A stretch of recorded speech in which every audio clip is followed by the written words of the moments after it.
Every January, February, and March at Spanish River, we go on an adventure together. It's a church-wide, sermon-based, small group study. And this year is no different. It's going to be a fantastic time. We're walking through a book called Everyday Church by a couple of guys from Great Britain. Their names are Tim Chester and Steve Timmis. They built their book around Peter's letter to the church in the first century. And Peter's essentially writing people who are living at the margins of society. They didn't have any political voice. They weren't the predominant culture. And they're asking themselves, how do we make an impact for Jesus where we live? And Peter tells them how. He says, listen, you do it by simply being great neighbors.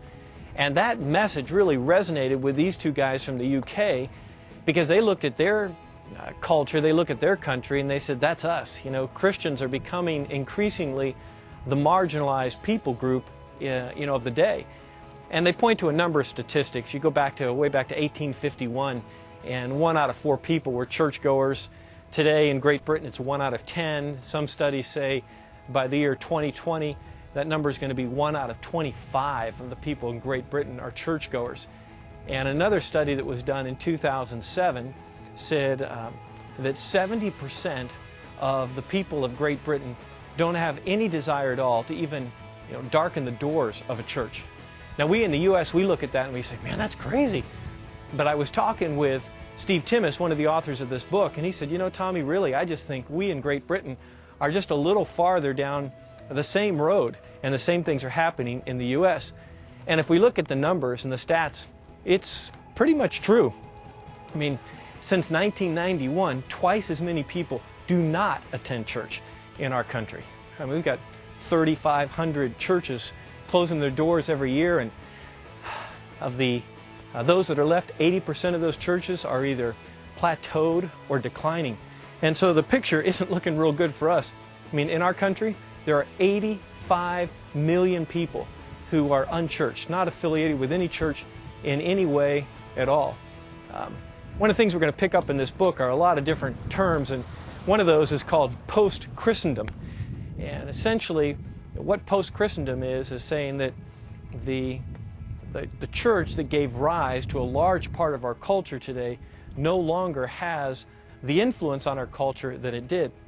And it's that sense that, the culture that's left, the culture that remains, doesn't even recognize the roots of how it got to be where it is. And so then how do we as a people who've helped influence the culture now live in a time when the culture doesn't even want to recognize the Christianity that helped shape it and give rise to it? And so it's pretty fascinating stuff, and we're going to be asking ourselves, how do we as a people of God live for Him in a day when we're not really a predominant voice, or becoming less and less so in our culture today as we walk through this time? Well, Everyday Church is going to help us in that process. And I'm going to ask you during the course of the next 7-8 weeks to step up.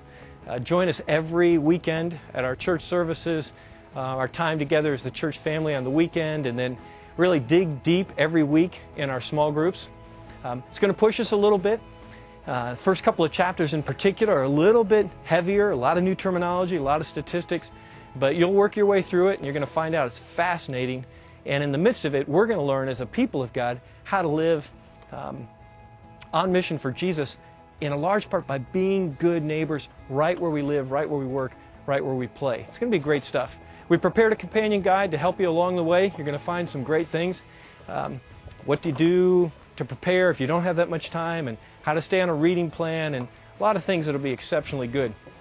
But what I'd like for us to do as we get started in our groups this week is go over to page 20 in the book, and the author talks about some transitions that marked the shift from a Christendom to a post-Christendom culture. And I want you to ask yourselves, where do you see similarities between these shifts and our culture, these shifts and even who we are as a people of God here in America today? So spend some time talking about that. We'll kick things off that way. It's going to be a fantastic time this week, but in particular, a fantastic time throughout this entire study.